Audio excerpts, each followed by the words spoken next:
Bonjour à tous. Voilà, aujourd'hui ça va pas être une vidéo facile. Euh, j'ai déjà fait une vidéo il y a quelques années maintenant. Euh, et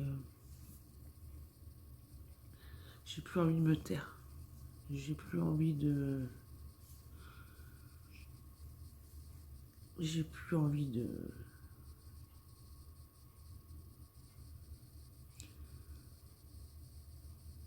couvrir en gros. C'est ça, de couvrir. Parce que c'est une personne à double visage en fait. Une personne qui devant les gens va faire la personne très gentille, qui va vanter sa femme, vanter ses enfants, mais c'est tout autre derrière. Et cette phrase qu'on dit souvent, elle est réelle.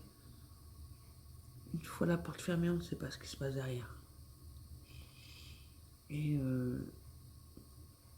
en effet, on ne voit pas du tout ce qui se passe derrière.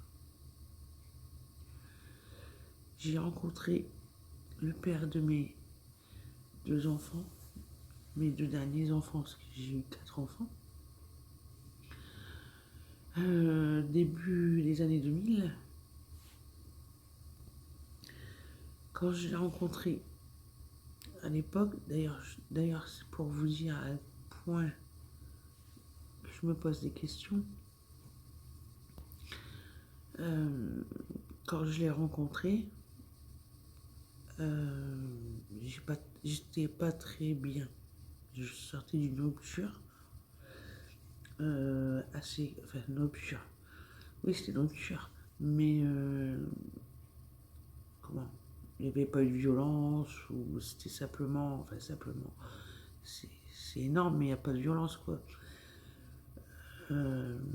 Cette personne m'a trompé, voilà. Avec, je le dis, hein, je le dis, j'ai rien à cacher avec ma propre sœur, dont je parle pas. Parce que justement, elle est l'inverse de moi, totalement. Voilà.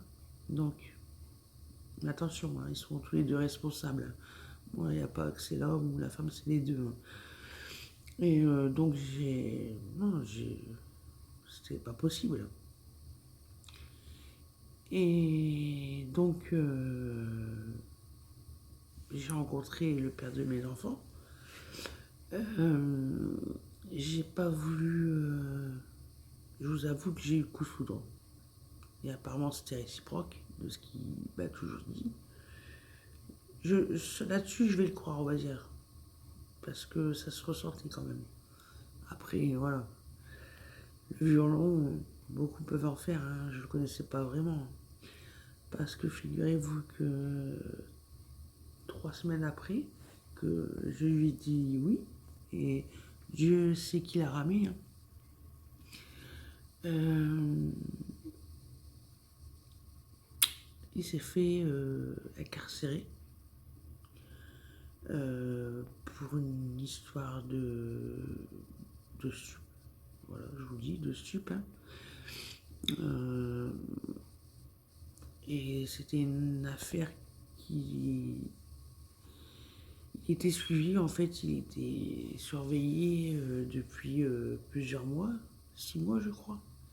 Ouais, 6 mois. Mais moi j'étais pas avec lui, donc j'étais pas concernée. Hein. Son ex, oui, elle était concernée puisqu'elle a eu une perquisition. Ils vivaient chacun chez leurs parents. Mais bon, un coup, lui, il allait dormir chez elle, elle allait dormir chez lui. À savoir, j'avais su par son père à l'époque qu'il était aussi violent avec elle. Qu'en pleine nuit, des moments, il se battait dehors, ou ça criait. Voilà.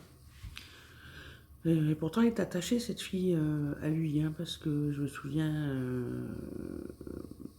quand elle a su notre... Parce que lui, il était en couple avec elle et il l'a quittée du jour au lendemain parce que pour lui, c'était pas une fille pour elle. C'était pas la même catégorie de famille, on va dire. Hein. Pour lui, c'était... il disait tout le temps, c'est pas mon style de fille déjà. C'était... Elle me servait de... En fait, de...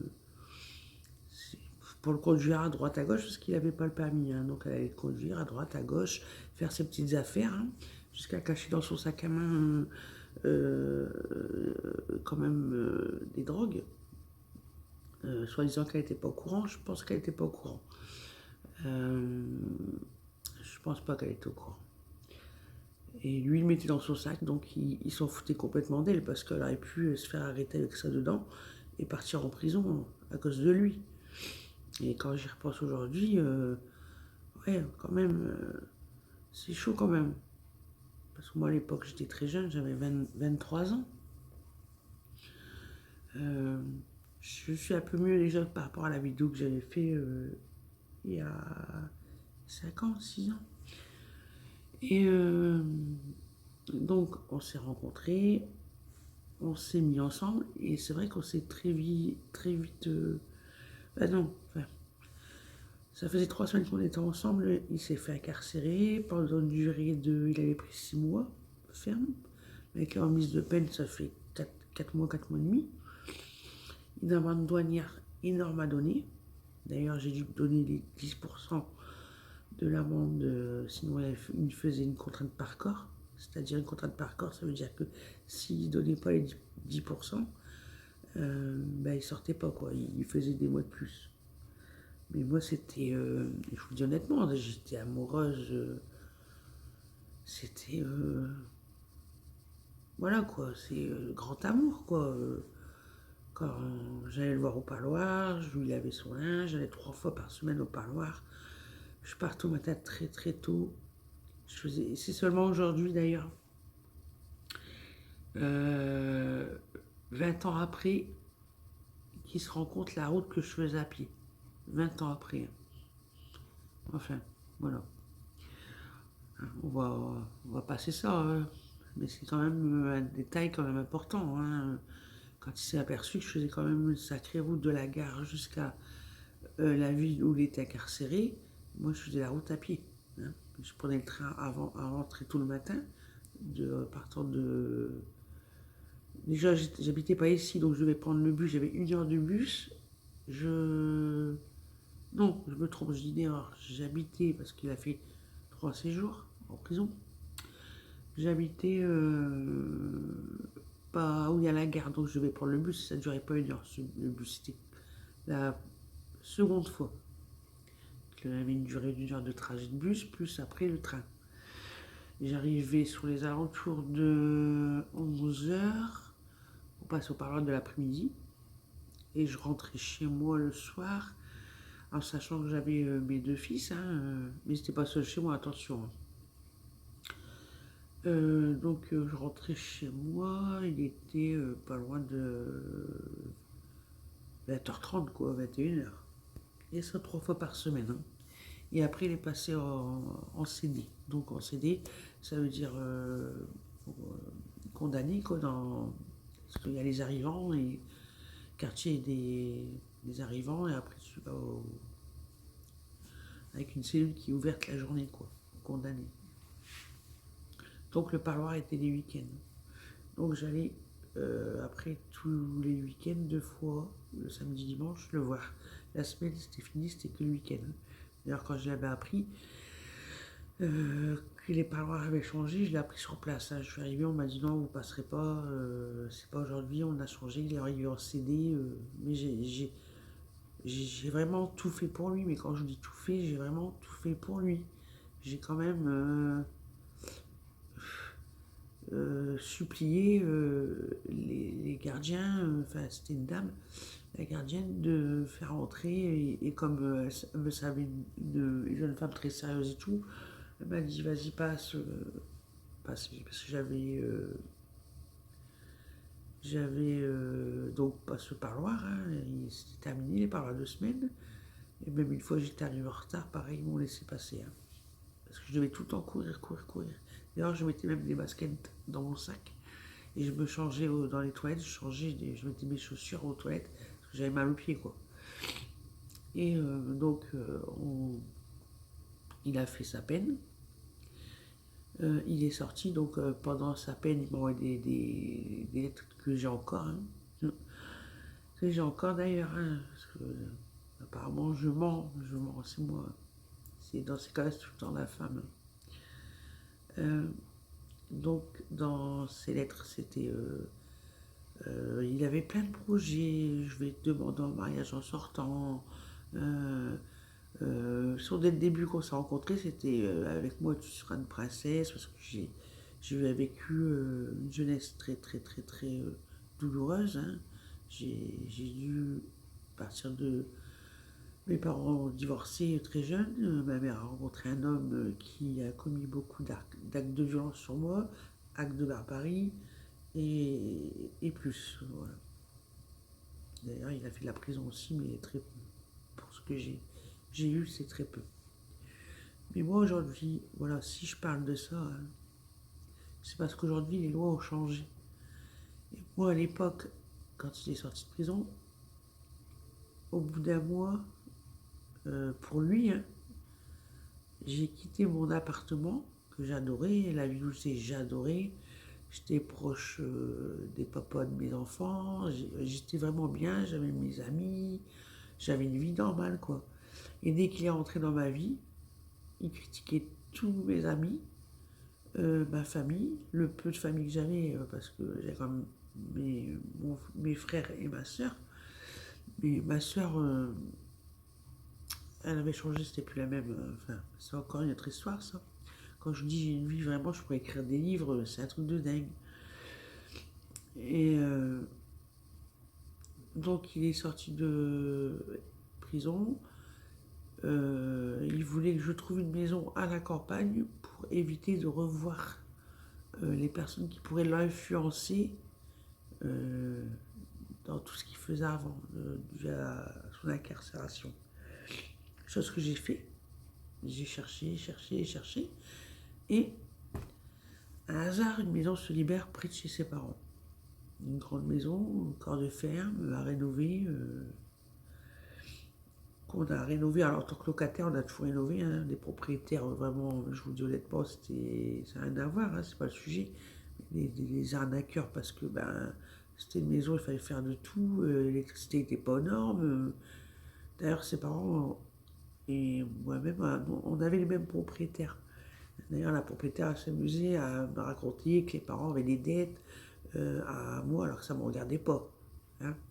Jusqu'à me demander si monsieur, en sortant de prison, serait au courant, avait du travail, parce qu'il forcément, il ne travaillait pas. Hein.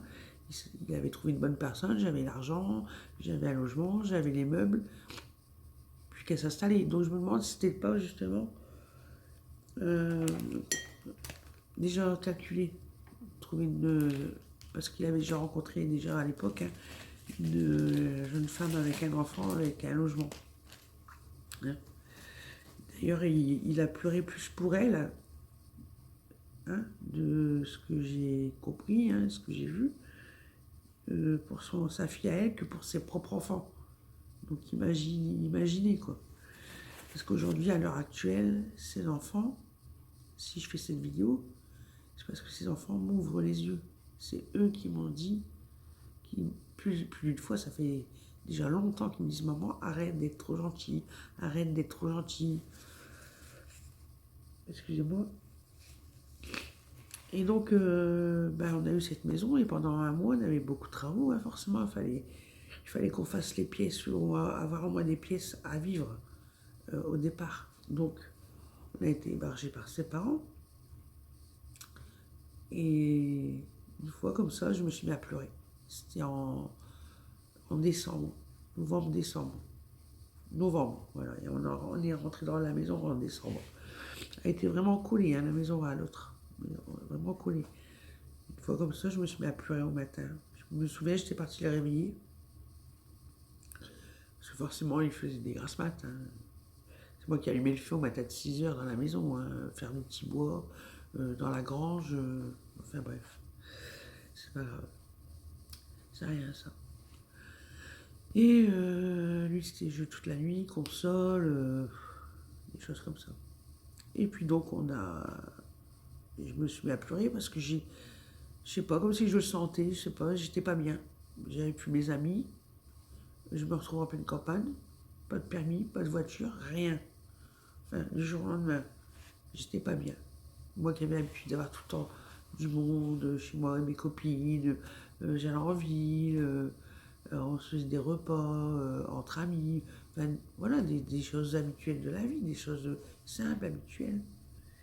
Et puis, on a eu cette maison et la première fois qui a été violent, ça faisait un, un an, un an après, 1 an et 2 mois après.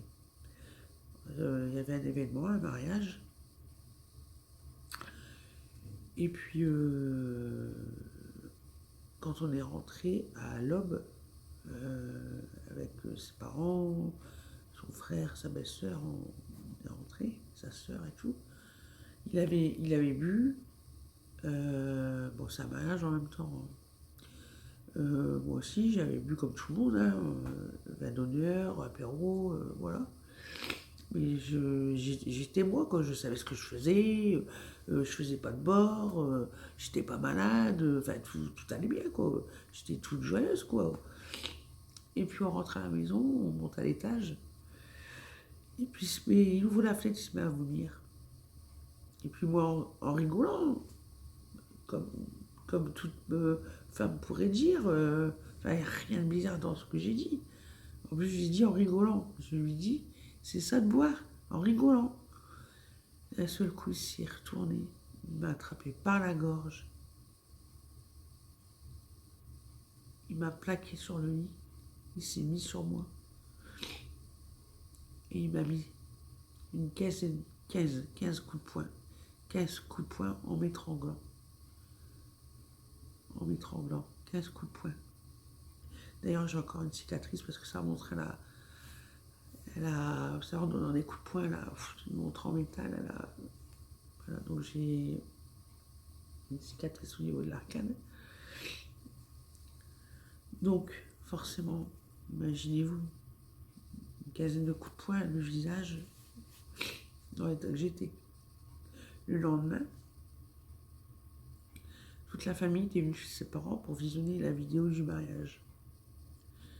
Donc moi j'y vais, j'avais honte en même temps, je n'osais pas y aller, mais ils attendaient tous après nous. Lui, il a fait le mort, voilà, il s'est mis dans le canapé, il a dormi toute la journée, il a fait genre de pleurer, laisse-moi, quitte-moi, excuse-moi, enfin bref, hein, du violon.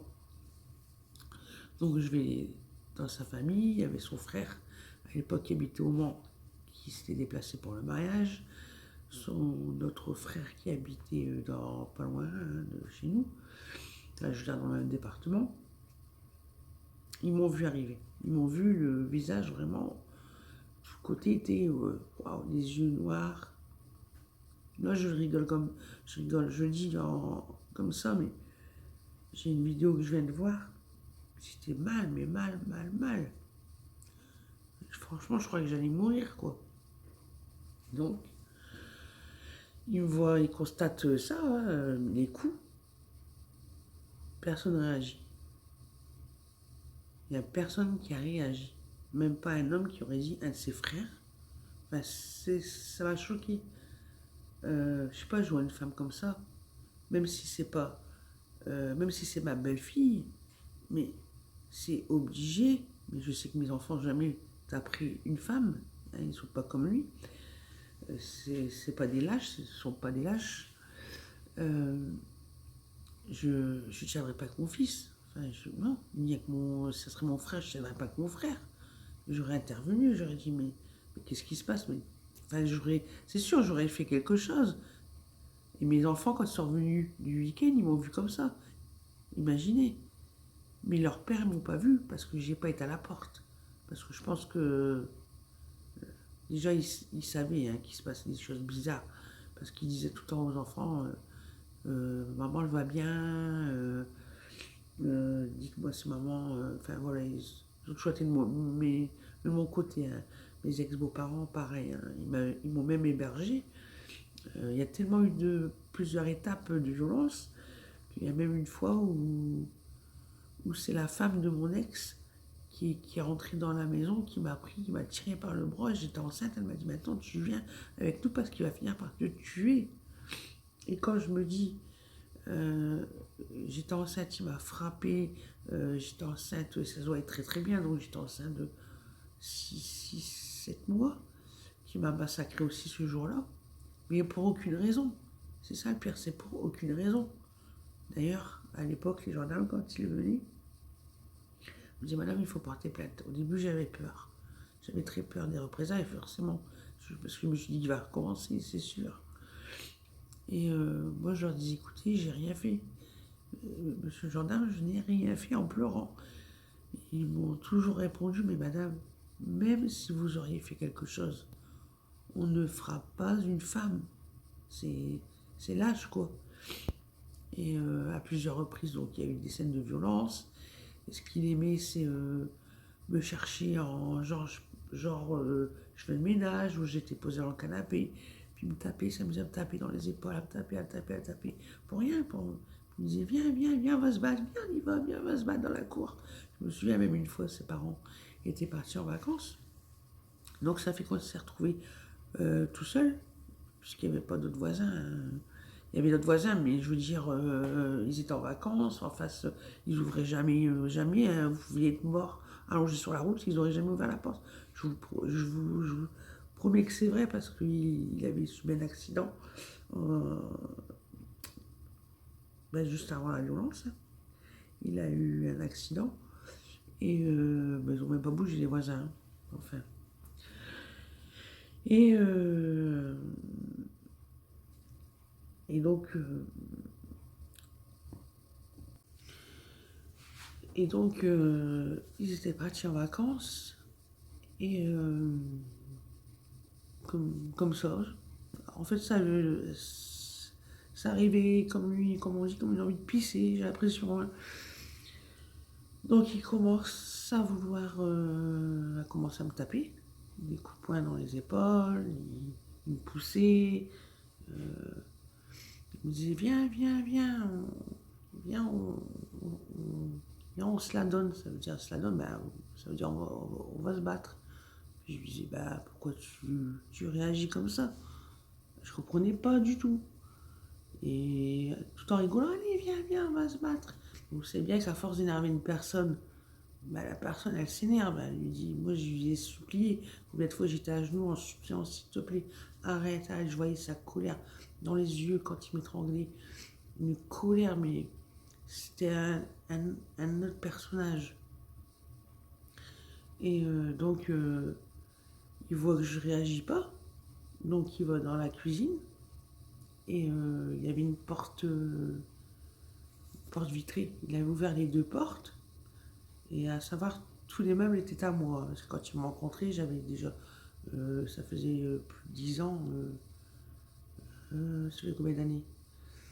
Ouais, ça faisait 8 ans, 8 9 ans que j'avais déjà mon indépendance, puisque j'ai eu mon indépendance très tôt, hein. J'ai eu ma jeunesse, à 16 ans, j'ai eu mon appartement, je me suis débrouillée seule avec mon fils.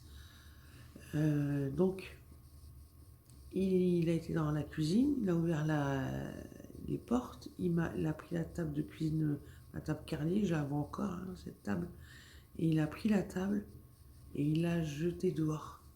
Puis il a crié, allez viens, viens, et puis il me tirait et il me tapait, il me donnait des coups de poing, il me giflait, il me disait, vas-y, puis il se met à la porte et il criait, vas-y, tu peux crier autant que tu veux, personne ne viendra t'aider ici. Donc ça voulait bien dire, parce que je comprenais pas moi à ce moment-là, mais ça voulait bien dire que quand il m'a rencontré, il voyait que j'avais beaucoup d'amis, que j'étais aimée par beaucoup de personnes, parce que je suis quelqu'un de très gentil, euh, même ce que je n'ai pas, je vais donner, je vais aider, quoi. Voilà, j'ai toujours eu beaucoup d'amis, quoi. Et donc ça voulait dire, l'homme à grande, il n'y a personne pour t'aider. Et donc il m'a cassé la table, hein, qui a dû être rafistolée avec des équerres et tout, parce que forcément monsieur ne travaillait pas. Hein. Et puis crescendo, ça a continué, jusqu'à prendre des carabines et me menacer. Il avait posé dans la cuisine, il m'a dit maintenant, si tu bouges, t'es mal. Et je n'avais pas le droit de bouger. Et je me souviens que j'avais réussi à, à courir vite fait parce que la cuisine était pas loin de la salle de bain, à m'enfermer dans la salle de bain. Et j'avais pris une des carabines. Et tellement avec tout ce qui s'était passé avant, les mots, la violence gratuite, euh, coup de couteau, me tirer par les cheveux, me claquer la tête dans les armoires à pharmacie à l'époque. Hein. Il y en a tellement eu que. Il y a des choses, je me souviens même plus tellement il y en a eu. Hein. C'était tout le temps, en permanence, tout le temps, tout le temps, tout le temps, tout le temps. Mes enfants, par exemple, aussi, ils avaient le droit de jouer qu'aux voitures. Quand on allait faire les courses, j'avais pas le droit de prendre mes garçons. Quand on revenait, ils s'amusaient. On voyait mes enfants qui jouaient, ils n'avaient pas le droit de rentrer à la maison, il fallait qu'ils restent, quand ils rentrent de l'école, qu'ils restent dans la cour. Parce qu'ils revenaient en bus, vu que c'était la campagne. Et ils s'amusaient à faire, pour aller dans le jardin, on pouvait passer sur le côté pour se garer, pour aller dans la grange. C'était un grand corps de fer, c'était une grande maison. Et il y avait un virage avec des cailloux, ils s'amusaient à donner des coups de. Il accélérait en fait pour que les enfants aient des cailloux en plein visage. Vous voyez le vice. Et de toute façon, on n'aimait pas mes garçons. J'ai bien vu très clairement qu'on n'appréciait pas mes enfants. Voilà. Même sa famille, je sais très bien. Et en même temps, lui, il a été dire de la merde, et j'en suis sûre et certaine. Et puis vous voyez, dans les gens, quand vous leur dites que vous venez d'un foyer, et sa mère a travaillé dans le foyer où j'étais, elle m'a connue à cette époque dans ce foyer. Moi, si j'étais en foyer, c'était pas un foyer de redressement. C'était un foyer parce que j'ai été maltraitée. Et plus. Donc, la seule solution, c'était. J'étais en famille d'accueil à 10 ans. Et j'y suis retournée chez ma mère. Parce qu'elle avait fait croire qu'elle n'était plus avec ce fameux beau-père, mais elle était quand même avec lui en cachette. Il n'avait plus le droit de s'approcher de moi. Donc elle a déménagé. Vous voyez, j'ai eu plusieurs vies. Hein. Je vous le dis, c'est ma vie, c'est un livre, c'est un film, c'est tout ce que vous voulez. Enfin, j'aurais préféré que ça soit un film que la réalité. Et comment je perds le cordon là, tellement je repense en même temps les choses. Et donc, je sais plus, je sais plus, je sais plus. C'est tellement dur de. Mais il faut aussi parce que ça va m'aider, ça va m'aider. On me l'a conseillé, on m'a dit ça va t'aider.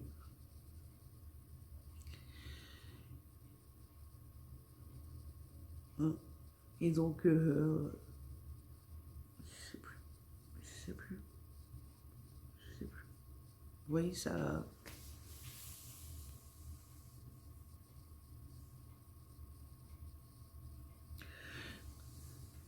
Oui, donc avec la carabine, je me rappelle, j'avais tiré, c'était des carabines des 22, c'est ça.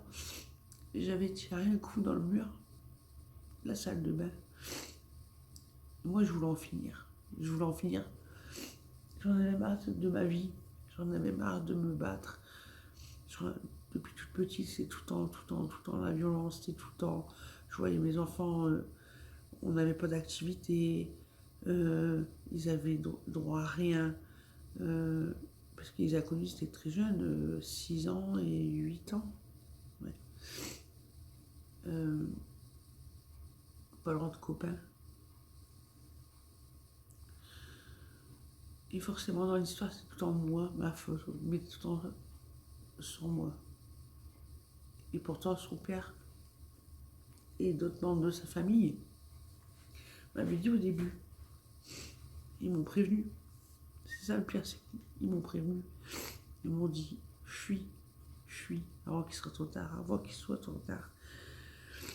Son père aussi pareil, il m'a dit, sauve-toi, reste pas avec lui, c'est un fou. Même lui a dit que son fils avait un problème, un sérieux problème. Et moi, quand je l'ai rencontré, c'était pas dans le même monde que moi, mais du tout. Mais il m'a dit, j'arrête tout pour toi. Je me dis, oui, j'arrête tout pour toi. Et d'ailleurs, je vais arrêter, je vais te le prouver. Toutes mes conneries qu'il me disait.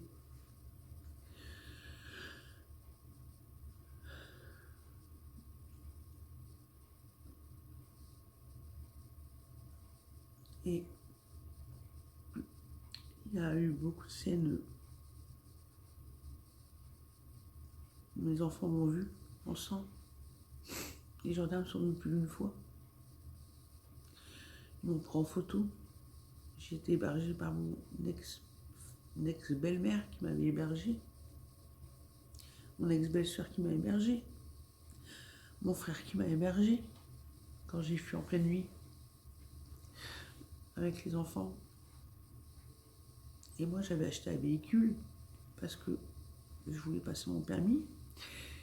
Et j'ai eu l'opportunité d'avoir une voiture. Donc, j'avais acheté cette voiture qui était à mon nom, mais lui conduisait avec, il n'avait pas de permis. Donc, moi, ce véhicule, logique que je ne laisse pas, je m'en vais, je ne veux pas le laisser. Donc, mon frère était passé entre-temps, parce que mon frère me disait, si tu donnes le feu vert, sœur, mais il ne savait pas tout mon frère. Parce qu'il avait vécu un mois chez moi, mon frère, et il a dit, mais c'est pas possible de jouer ici. Il dit, tu déprimes ici, mais il est tout le temps enfermé dans la grange, tu sors jamais, sœur, c'est pas une vie, réveille-toi. Mais il savait pas tout, mon frère. Parce que mon frère, il est plus vieux que moi de 7 ans plus vieux que moi. C'est l'aîné. Hein. Il m'a dit, si tu donnes le feu vert, ma sœur, moi je te prends, tu viens avec moi, et lui, ça va mal se passer. Et moi, je le défendais tout le temps, en fait. Je le défendais tout le temps, lui, père des enfants. Et puis, il m'avait même donné un téléphone, mon frère.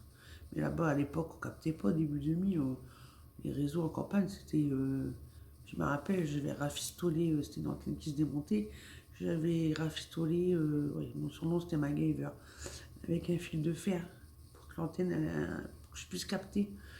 Et puis une fois, j'ai réussi, c'était des cartes à recharger à l'époque. Et une fois comme ça, j'ai appelé mon frère, parce que là, j'ai voulu mettre fin à mes jours. Et bizarrement, là où j'ai commis cet acte, il n'y allait jamais. Il n'y allait jamais, c'était le grenier. Il n'y allait jamais. Et bizarrement, le père de mes enfants, je me souviens plus moi. Il est monté et il m'a vu. Il m'a vu et c'est quand je suis revenue à moi que je le vois encore en train de pleurer. C'était bien la seule fois où je l'ai vu pleurer. Le peu de fois où je l'ai vu pleurer, c'est très très rare. Et ouais, j'ai voulu arrêter, stopper, parce que c'était trop dur, ça me pesait trop. J'en pouvais plus, je me dis, j'arriverai jamais à m'en sortir. Et donc, après de multiples violences, et d'ailleurs, il faudrait que je refasse une vidéo si vous en avez envie, enfin, après si ça vous intéresse, de tout ce qui m'a fait subir. C'est trop. Il faudrait que j'écrive avant. Là, j'ai déjà écrit des parties, mais pour que vous compreniez bien, voilà, c'est... Mais en gros, là, je vous donne... ouais, je fais en gros le truc, quoi. Et donc, j'appelle mon frère, je lui dis, écoute, c'est plus possible, viens me chercher. Il était minuit, enfin, non, il était tard. Hein. Et donc, mon frère, n'ayant pas le permis, il fallait qu'il trouve quelqu'un qui ait le permis pour venir me récupérer et prendre aussi le véhicule. Parce que moi, je voulais pas laisser la voiture, parce que s'il allait prendre la voiture et faire une dinguerie avec, ça m'en tombait dessus. J'étais jeune, mais voilà. Loin d'être bête, enfin, si bête, parce que je suis restée avec, hein, malgré tout, à cette époque-là, je suis restée avec. Parce que je croyais tout le temps qu'il aurait changé, mais non. 20 ans après, il n'a pas changé. Il n'y a plus de violence, mais c'est la violence verbale maintenant. Donc, c'est des coups de vis, quoi. Et donc, je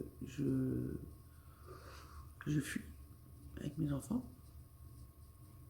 Je me retrouve chez mon frère qui avait un studio à l'époque. Et son ami, son copain, il était parti au vendange. Je suis d'un certain âge. Et donc mon frère m'a laissé son studio. Comme ça, j'ai pu dormir avec mes enfants, avec ma fille, avec son dit parapluie. Parce que j'avais pris vraiment le minimum, hein, 2-3 vêtements. Même pas pour moi, c'est pour les enfants. Hein. Hop, tac, tac. C'est les trucs de ma fille, son lit, enfin voilà, ses couches. Et mon plus grand fils dormait avec mon frère dans le studio de son copain. Parce que mon fils, son parrain, c'est mon frère. Et ben voilà, il était venu, il a su où j'étais, parce qu'il cherchait partout après moi. Il a, il a réussi à me retrouver, ben, il avait appelé mon frère parce qu'il voulait voir sa fille. Mais sans papier, c'est chaud. Et moi, à chaque fois que j'allais récupérer des vêtements, je voulais récupérer des vêtements à mon ancienne maison. J'y allais avec mon frère et un ami à lui. Directement, la police était là. À chaque fois, il appelait les gendarmes. Il appelait tout le temps les gendarmes. Tout le temps, il a appelé les gendarmes parce qu'il pensait que la personne en question, le copain de mon frère, n'avait pas son permis. Alors qu'il avait obtenu son permis le jour où je suis arrivée chez mon frère. Il a même acheté son véhicule le lendemain. Je me rappelle, c'était une Rover. C'est pour vous dire, je me rappelle les détails. Et lui, il pensait, je sais pas, il essaie à tout prix que, voilà, que ça se retourne contre mon frère ou moi, ou, je sais pas. Il était. Et donc, une fois, on était en camion pour les meubles et une fois avec la voiture. On arrive là-bas. Je prenais jamais mes enfants avec moi. Ben, c'est pas possible. Et puis, pour chercher encore des meubles, des vêtements. Et puis, d'un seul coup, il sort de la maison de chez ses parents avec la batte de baseball et il commence à courir vers moi. Mais d'une colère, mais d'une colère. Voilà, encore ce monstre, je voyais en lui la personne qui n'était pas lui que j'ai rencontré, quoi. J'ai pris peur, moi, forcément. Du coup, je me suis enfermée dans la voiture, j'ai eu le temps. Et il tapait sur le pare-brise, il tapait sur le pare-brise, il a cassé le pare-brise d'ailleurs, le pare-brise a fini par péter. J'ai même eu peur que le pare-brise éclate, qu'il m'éclate en pleine tronche, quoi. Et moi, quand j'étais dans la maison, j'avais été dans le grenier récupérer des vêtements. Des vêtements d'été parce qu'on arrive en période d'été, je me souviens. Et j'avais mis le portable, j'avais une chemise, je l'avais mis là, vous savez, mon téléphone. Et en me baissant, le téléphone est tombé malencontreusement dans le grenier. Mais je m'en suis aperçue quand on était reparti. Et de là, je me suis dit, il faut que je récupère mon téléphone. Et donc les gendarmes, comme ils connaissaient bien l'histoire, j'ai dû appeler les gendarmes. Et les gendarmes m'ont dit, ne bougez pas, attendez-nous devant sur ce parking Intel, voilà. Et on vous rejoint. À chaque fois que vous irez chez vous, surtout vous nous prévenez, comme ça, ben, on sera avisé et on viendra avec vous. Parce que connaissant le phénomène, on préfère. Donc ils nous ont escortés, même que le pare-brise était comme ça, ils nous ont laissé comme ça, ils ont dit c'est pas grave, vous conduisez comme ça. Je suis montée, le gendarme a fait sonner mon téléphone, j'ai retrouvé par chance ce téléphone, et même lui il a dû se dire c'est quoi ce délire, quoi. Et hop, tout de suite on est parti. Une fois pareil, on prend un camion pour déménager. Puis on essayait d'arriver quand il faisait noir, ou enfin là pour qu'ils essaient de ne pas nous voir, pour pas que ça, encore une fois, que ça soit venu, tellement j'étais épuisée de tout ça, j'en pouvais plus. Moi, c'était prendre mes affaires, mes meubles, me barrer, prendre le minimum, mais quand même mes meubles, j'en avais ras-le-bol, quoi. Déjà, c'était pas évident pour moi de recommencer, parce que j'avais dû racheter des meubles. Et là, j'avais racheté salon, enfin, j'avais tout racheté. Et j'arrive, monsieur avait carrément sectionné, avait coupé le courant, en fait. Donc ça fait que j'étais dans le noir. Donc j'ouvre la porte. Ils avaient cassé, vous savez, c'est une porte avec des petits carreaux. Ils avaient cassé un carreau pour y rentrer dans la maison. Et je commence à glisser. Et du coup, je dis, oh, c'est bizarre. Puis, je sais plus comment on a fait pour voir clair, je me souviens plus comment on a fait exactement. Sûrement que mon frère avait remis le courant, ou je sais plus. Enfin bref. Ou peut-être éclair avec les téléphones, je sais plus s'il y avait déjà la torche. Bref. En fait, ce qu'il avait fait, c'est qu'il avait renversé l'huile de la friteuse par terre. Pour que je tombe. Pour que je tombe en gros. Il avait tout saccagé, la maison. Tout, quand je vous dis tout saccagé, il avait tout saccagé les meubles. J'avais plus rien. Mon canapé tout neuf, des coups de couteau dedans. Et une chose importante, et qui est gravissime, quand je me dis aujourd'hui, ça serait aujourd'hui, mais directement, il aurait parti en cabane. Directement. Et ouais, parce qu'aujourd'hui, quand on voit les lois, une claque, tu pars. Avec tout ce qu'il m'a fait endurer. Mais ça va, il n'a rien eu. Il n'est jamais parti en prison pour ça. Donc il s'estime heureux. Hein. Ouais, parce que des jours d'ITT, j'en ai. Hein. J'ai des certificats médicaux, des photos, et tout ça, il y a. Hein. Et d'ailleurs, j'aimerais bien d'ailleurs avoir une copie, hein, pour pouvoir prouver à des personnes qui pensent que c'est... Hein, parce que devant les gens, forcément, on fait le gentil. Et donc...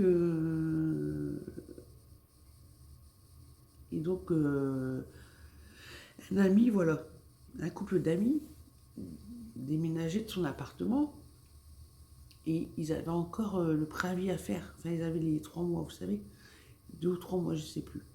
Et donc, ils m'ont proposé de me prêter le logement, comme ils payaient un loyer dans le vide. Ils m'ont rien demandé, je vous dis honnêtement, ils m'ont rien demandé. Ils m'ont dit, écoute, tu as été là pour nous, parce que j'avais déjà aidé cette personne en question qui était à la rue très jeune. Je l'avais hébergée et tout, donc il m'a dit, voilà, tu m'as rendu service, je te rends service, je te passe les clés de l'appartement. C'était même au rez-de-chaussée. Ça reste parce qu'au rez-de-chaussée, j'avais peur. J'avais peur qu'il passe, qu'il me trouve, enfin bref, c'était en pleine ville. Et donc, déjà chez mon frère, il avait essayé de me récupérer, hein, il était venu en pleurant, reviens mon cœur s'il te plaît, reviens, pourquoi t'es parti. Il avait même remarqué que j'avais des nouvelles boucles d'oreilles, que j'avais été rhabillée, hein, parce que mon frère m'a dit tu vas te rhabiller, prends soin de toi maintenant, c'est bon. Enfin voilà, donc ça il me l'avait claqué juste après. Hein. Parce que moi, idiote comme je suis, j'y suis retournée. Hein, pour vous dire, vous voyez, l'emprise que ça peut avoir, quoi. Et alors que moi-même, à mes copines, avant, je leur disais, c'était même pas pour des histoires de violence, pour des histoires de trompage, des choses comme ça, je disais, mais moi, je serais partie depuis longtemps. Et c'est quand on y est dedans qu'on se dit, ah, en fait, ouais, c'est dingue. L'amour aveugle, mais en même temps, il y a de l'emprise. Et ils savent tellement vous... comment jouer avec vous, votre cerveau, ils arrivent, ces personnes-là, ils vous endorment, en gros, ils vous endorment. C'est bizarre, hein, même là, je vous le dis, c'est bizarre. Moi-même, je vous le dis, c'est... Et donc j'avais eu l'appartement qu'on m'a prêté. Et on avait récupéré donc des meubles, là. J'avais un grand frigo, je me souviens, la gazinière, mon canapé qui avait mis des coups de couteau dedans, qui faisait lit, parce que je dormais dedans, du coup, on le dépliait, on dormait dedans, et les enfants, enfin ma fille, elle avait une chambre à côté, le salon, j'avais fait une chambre en fait.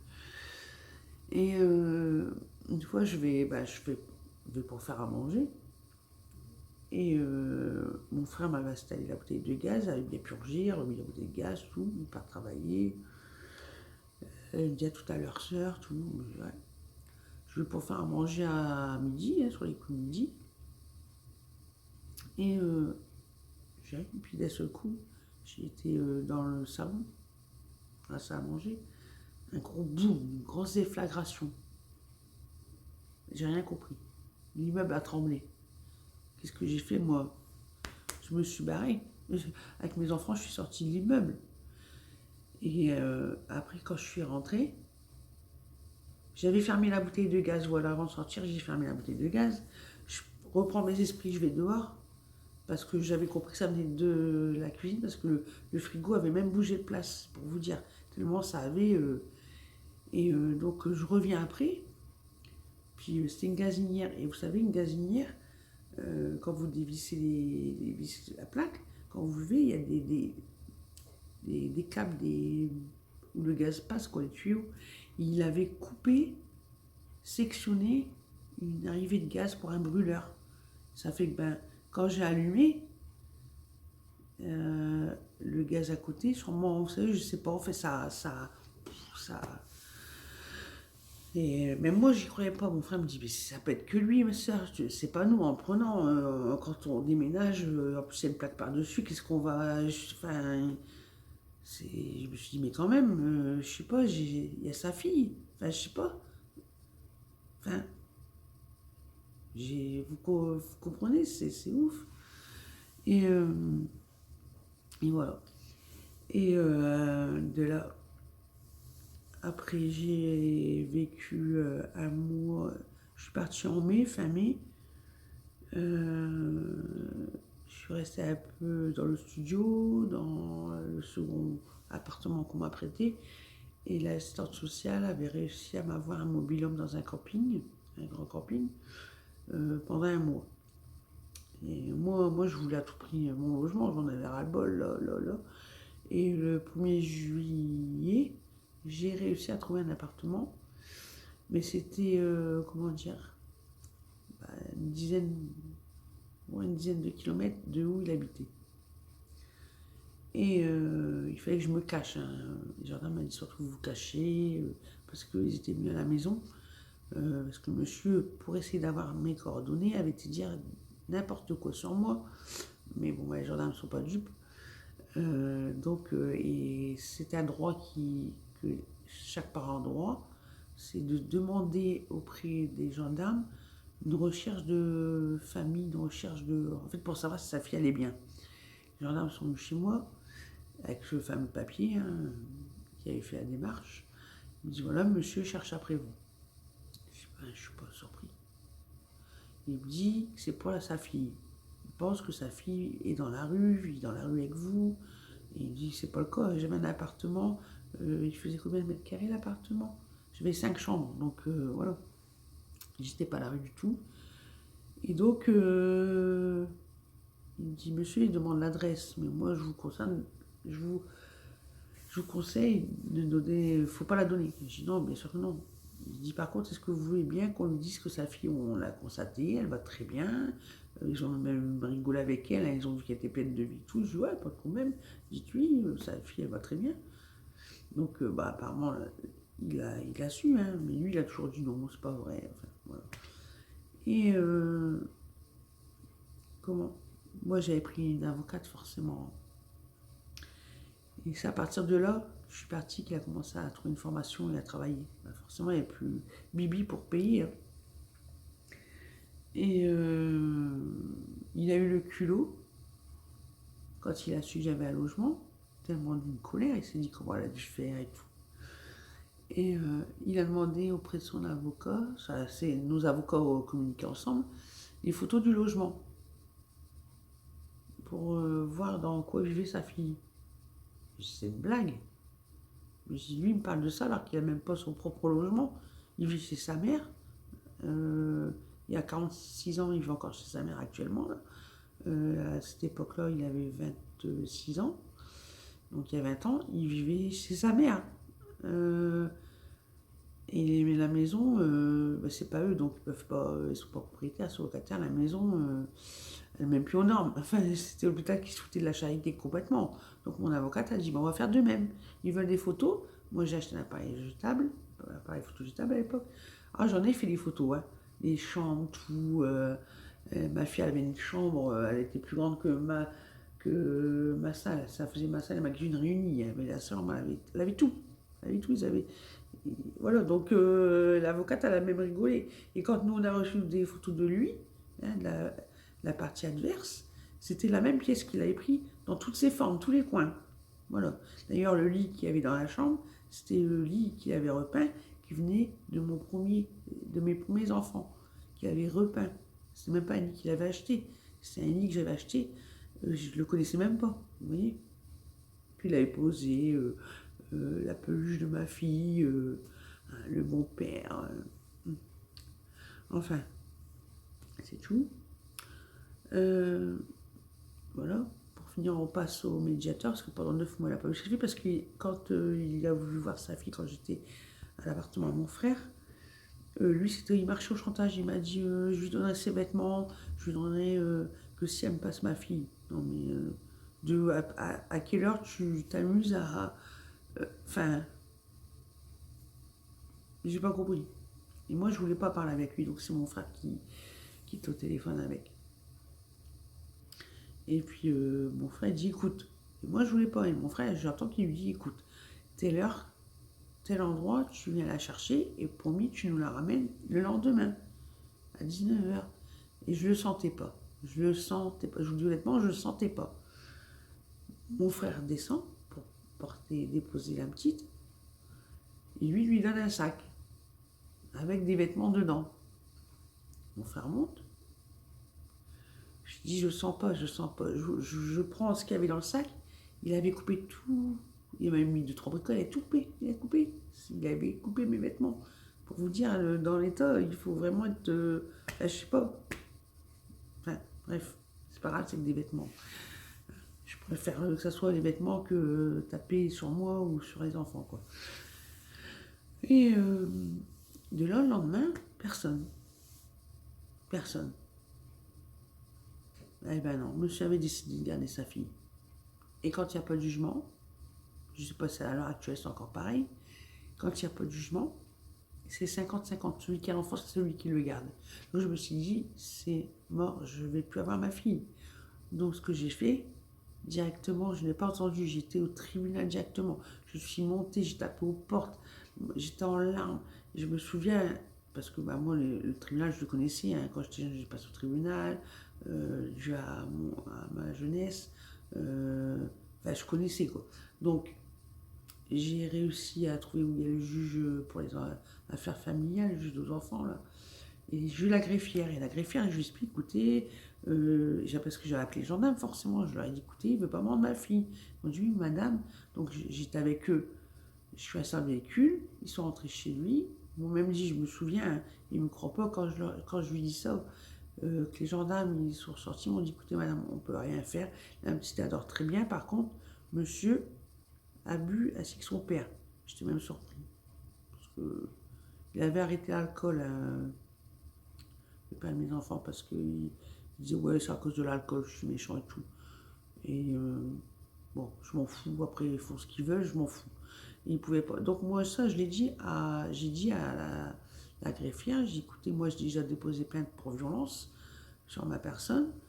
Et les gendarmes n'ont pas voulu récupérer ma fille. Ils m'ont dit ouais elle dort donc on la laisse. Et de là, la greffière quand elle entend ça, hop, elle prend le téléphone, elle appelle le gendarme, elle a pété un câble, elle a dit mais vous rendez compte, vous laissez une enfant en bas âge avec un père violent sur sa mère, enfin il est hors de question, vous allez immédiatement rechercher, vous allez chercher monsieur, vous le mettez en garde à vue et vous prenez la petite et vous le rendez à sa mère. Donc il fallait qu'ils le mettent en garde à vue, il fallait qu'ils arrivent à le faire venir avec la petite. Et ils lui ont pris la petite, un gendarme a pris la petite, elle était dans les logements des gendarmes, et lui, ils l'ont mis en cellule. Il me dit que c'est pas vrai, il n'a pas été en cellule, mais c'est pas grave, on va le croire s'il veut. Hein. Il est en garde à vue. Et je me souviens, les gendarmes m'ont dit surtout gardez votre téléphone avec vous, on va vous appeler quand on aura votre fille.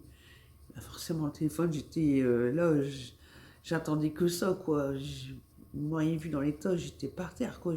Je me suis dit, mais non, je peux pas, sans ma fille, je peux pas faire. Mes enfants, c'est ma force.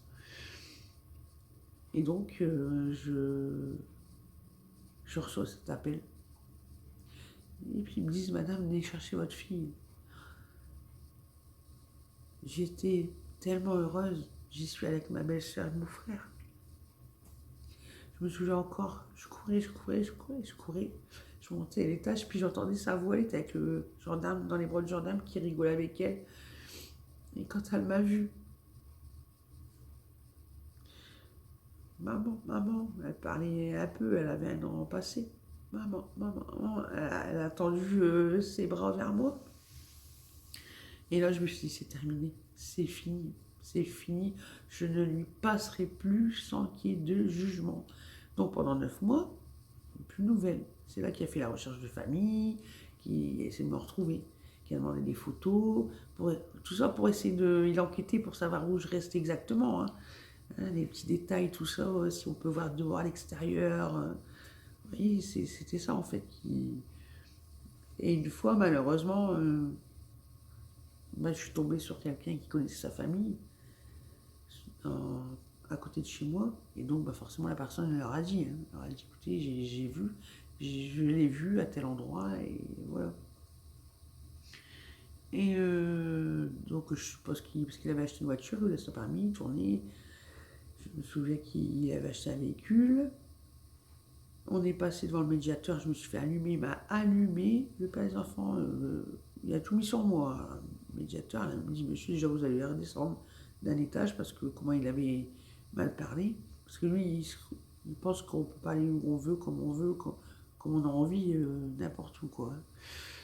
Et de là, il m'a reproché ça, j'ai toujours eu un... Pendant 9 mois, j'ai pas vu ma fille. Pendant 9 mois, j'ai pas vu ma fille. Et donc la juge, pas de pension, puisqu'il venait de commencer à peine son travail, une formation, à peine qu'il venait. Donc il a eu des droits, mais bon, les droits c'était quand il avait envie, quoi. Ça a toujours été comme ça. Et puis moi bête comme je suis, quand on s'est vu au tribunal, les 9 mois après,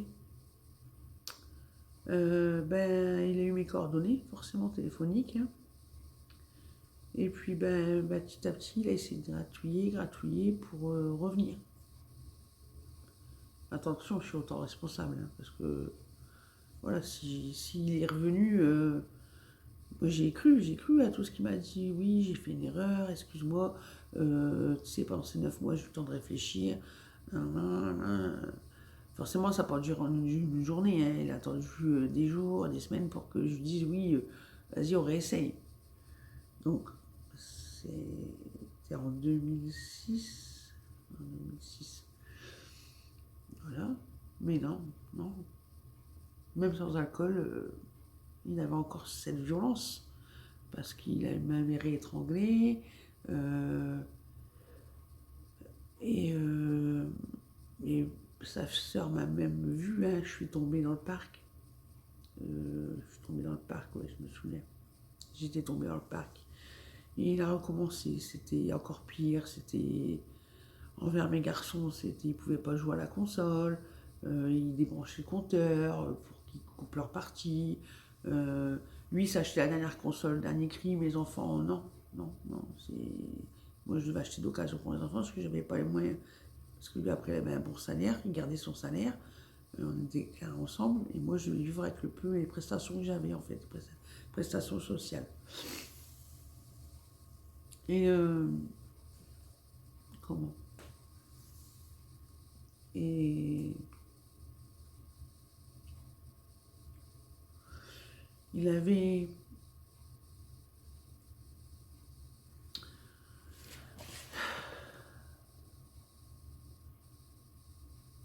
Il détestait mes fils, et je sais très bien. Voilà, donc, moi, je conseille... Il y a plein de choses à expliquer, mais... Parce qu'après ça, pareil, C'était en fin 2007. Non. Ouais. Voilà, ça a éclaté, il est reparti vivre chez ses parents.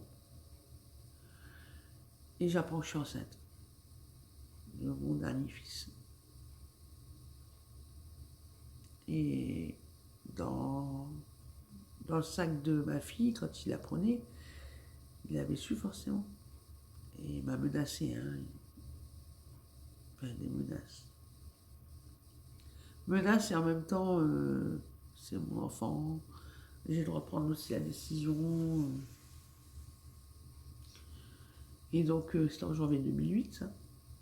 Mais j'ai gardé mon fils et je ne le regrette pas. Il est là aujourd'hui, j'adore mon fils autant que les autres.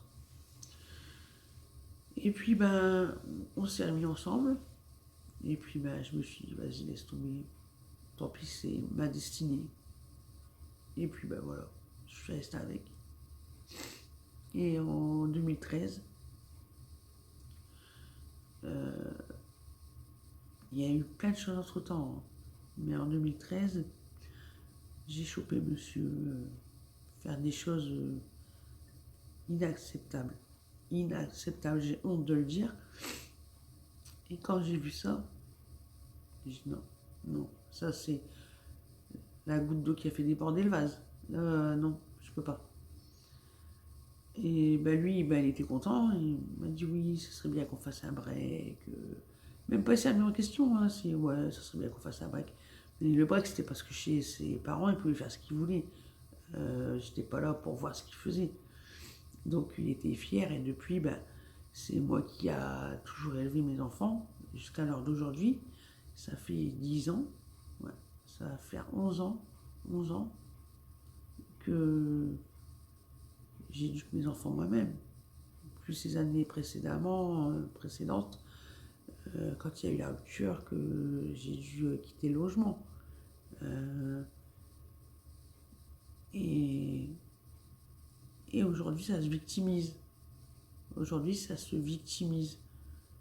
Et quand je lui explique que moi, je souffre énormément de ça, que tu peux pas sortir indemne d'une histoire pareille, tu peux pas. Tu peux pas. Plus mon passé en étant jeune, j'en ai trop dans la tête. Et comme certains savent, pour ceux qui ne le savent pas, vous allez le savoir et là maintenant, j'ai perdu mon fils aîné en janvier 2016. Et sa fille à mon fils, parce que je suis mamie, elle avait 1 an. Il a fait un arrêt cardiaque. Et bah là, ça m'a foudroyé. Ça m'a achevé. Et lui, il est venu, donc, il est revenu à la maison pour m'aider mentalement, enfin pour m'aider quoi. Mais ça n'a pas été du tout une aide. Une semaine après le décès de mon fils, vous savez les hippos, comment ça s'ouvre hein, avec le clapet, alors que j'avais offert. Je faisais à manger, puis je pleurais, je me mets à pleurer. Parce qu'il fallait continuer à vivre pour les autres enfants. Et faire à manger et tout. Même pas lui, il faudrait proposer hein, à faire. Il se moquait, il m'a toujours pris pour une folle, une personne avec un handicap mental. Il m'a toujours pris, voilà, pour. Toujours considéré comme moins que rien, toujours à me sous-estimer. Et puis, donc, je pleure. Je voyais un peu avec l'arcade entre la salle et la cuisine. Puis il me dit, oh non, tu vas pas pleurer là, c'est bon là. Puis il s'amusait avec son zippo à faire le bruit là, vous savez, tout le temps. Et ça, c'était coup de trop. C'était coup de trop. J'étais au bout de ma vie, je fais à manger sans envie, j'ai même pas envie, je faisais à manger, c'est pour dire, voilà, nourrir mes enfants. Mais je pense à mon fils qui était au cimetière, enfin, c'est logique quoi pour une mère. J'étais anéantie. Donc je lui ai dit, écoute, tu sais quoi, pars. Tu sais, j'ai mon deuil, je le ferai jamais. Et je sais pas toi en plus qui va m'aider à aller mieux. Parce que tu oses me dire, une semaine après que mon fils est parti, tu vas pas te remettre à chialer. Voilà ces termes, tu vas pas te remettre à chialer. Non mais on est où quoi? On va où quoi? On va où? Voilà. Et aujourd'hui, j'ai déménagé depuis, mais je suis plus toute seule. Autour de moi, il y a des gens. C'est une résidence. Et donc, il sait très bien qu'ici, il peut pas. Et les enfants ont grandi. Mon deuxième fils, il a bientôt 30 ans. Mon premier, il a 30 ans. Là. Mon deuxième, il a 28 ans. C'est plus le petit, c'est les grands. Il a vu tout. Il a tout vu. Il n'a jamais eu de communication entre eux. C'est très très rare les communications. Voilà. Et ses propres enfants, ils n'en peuvent plus. Ils n'en peuvent plus que je sois trop gentil. Parce que tout le temps, il vient à la maison, il fait gentil, ou il va être négatif, il va juger tout ce que je fais, tout ce que je fais c'est nul, tout ce que je dis c'est n'importe quoi à l'écouter. En fait, en gros, c'est monsieur, et puis le pire, c'est que il fait comme un genre de déni, comment on peut dire ça? Tout ce qui s'est passé dans le temps, non, il faut pas en parler, il faut surtout pas en parler. Ah non, tu vas reparler de ça, tu fais exprès, ouais c'est bon, jamais j'ai fait ça. On dirait en fait voilà, il a oublié, il a tout oublié en gros. Tu peux pas oublier ça. Tu ne peux pas oublier le mal. Il me dit ah non, j'ai fait ça moi. Mais n'importe quoi, j'ai pas pu faire ça. Les histoires des armes, il ne croit pas. Il ne croit pas. Il ne croit pas que sa famille m'a parlé aussi. Sa belle-sœur et son frère m'ont parlé au tout début, quand ils étaient venus boire le café en me disant sauf toi, reste pas avec lui. Son ex-belle-sœur aussi. Son père. Ils m'ont tous dit. Ils me l'ont tous dit. Ils me l'ont tous dit. Mais c'est-à-dire qu'il physiquement, il fait peur à personne. Mais eux ont peur, en fait. Je veux dire, au repas de famille, tout ça, il est tout en train de dénigrer sa famille derrière eux. Et, comment on dit genre, ils vont être tous dans une pièce, il va arriver, ça va être à froid, parce qu'il c'est glacial, parce qu'il casse le truc, en fait. Il est désagréable. Il, j'avais même honte. J'avais même honte. Je me souviens au début que j'étais avec lui parce que j'ai su qu'il avait une filleule. Je lui ai dit, mais il faut lui acheter un cadeau pour Noël, tout ça. Ouais, j'en ai rien à foutre. Moi, j'ai jamais demandé d'être parrain ou critiquer les enfants de sa sœur, de l'autre sœur. Ouais, c'est des Mongols. Lui, là, mon beau-frère, c'est un Mongol. Il traite tout le monde. Il les traite tous. Et ça. Mais je me dis des moments, j'aurais dû enregistrer pour leur montrer comment il est. Comment il est. Mais non, on a tout le temps cru que c'était moi parce que je viens d'un foyer. Qui dit foyer, qui dit drogué, qui dit manque de respect. Alors je n'ai jamais dit, malgré tout ce que ma mère m'a fait endurer, je n'ai jamais insulté ma mère. Jamais je n'ai insulté ma mère. Jamais. Jamais. Jamais. Et lui, je me souviens au début, il s'est énervé contre sa mère. Il avait tapé dans le tableau de bord. Et c'est moi qui... Il y avait encore la bosse d'ailleurs. Je lui ai même disputé sur la route, sa mère elle s'est arrêtée. Je lui ai dit, mais t'as vu comment tu parles à ta mère? J'ai dit, mais respecte ta mère. Ouais, j'en ai rien à foutre, la vieille. Et sa mère aujourd'hui, elle a plus de 70 ans, la pauvre, elle se coltine tous les jours, elle vit tout seule avec. Parce que malheureusement, elle a perdu son mari. Et ses frères réagissent pas. Il est là en train de parler sur d'autres de ses frères. Surtout un en particulier, il a une haine envers lui. Et je ne sais pas, avant c'était son frère préféré, maintenant il a une haine envers lui, mais je ne sais pas ce qui s'est passé, est-ce qu'ils ont ouvert une entreprise ensemble, je ne sais pas, je sais pas, je sais pas ce qui s'est passé. Mais même ça me paraît bizarre, mais après ça me concerne pas ça. Ça me concerne pas, ça c'est leur vie.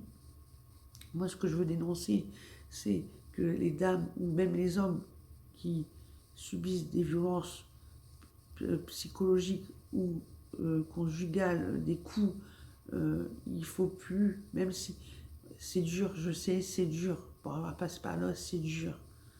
Et je suis encore dedans d'ailleurs, je suis encore dedans. Mais il vit plus sous le même toit, Il me dit plus ce que j'ai à faire, je suis de mes faits et gestes. Vous voyez ce que je veux dire? Et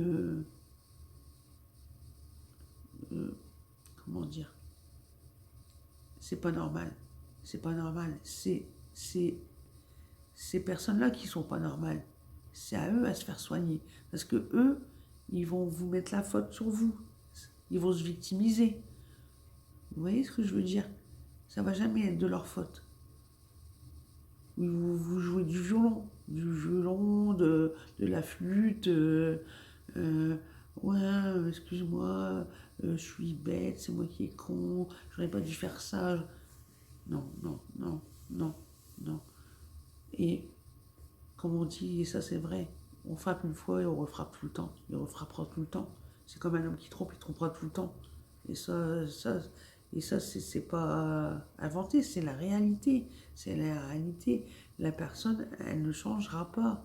Elle ne changera pas. Elle va changer, allez, on va dire une semaine et encore, je suis gentille. Et puis ça va revenir. Donc il faut stopper le plus vite possible. Parce que vous savez, ça va très vite. Parce que moi, je me dis aujourd'hui, parce que quand on est jeune, on réfléchit pas pareil.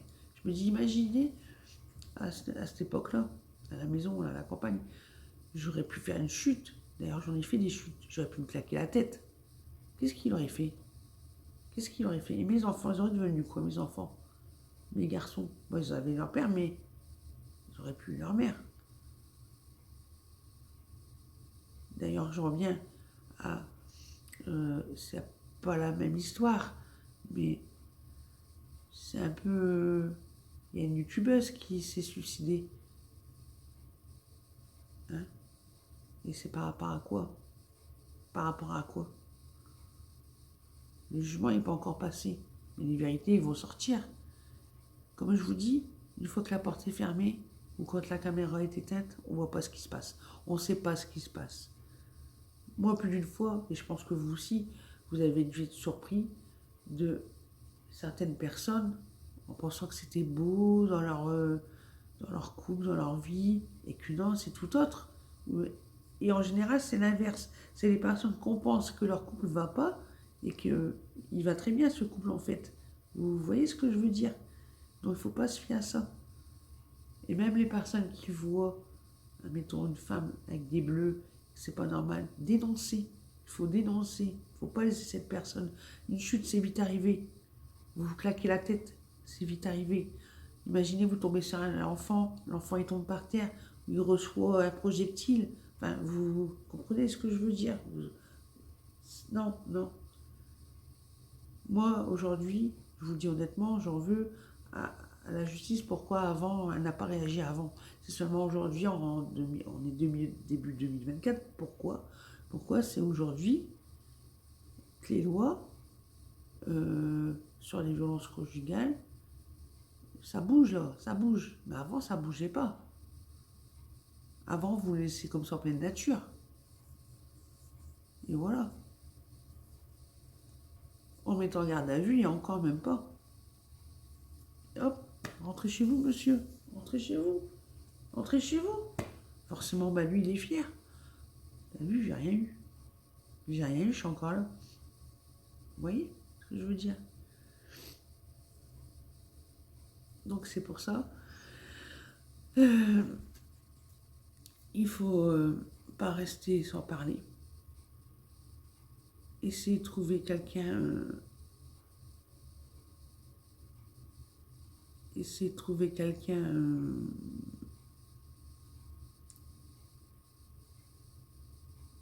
qui peut vous comprendre et vous aider.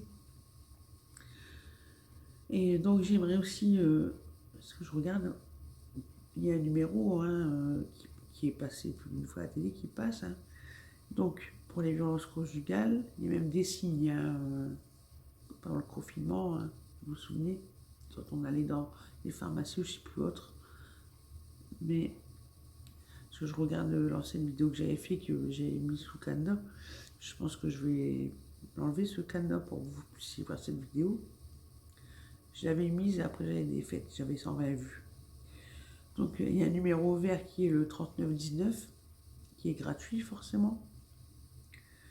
Et n'hésitez pas. Et surtout, soyez bien entourés.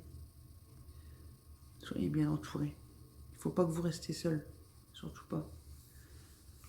Et dites-vous que vous serez plus forte. Vous serez plus forte après seul. Et vous allez avoir un soulagement. Vous allez... Vous voyez ce que je veux dire? Il faut partir. Il y a des solutions.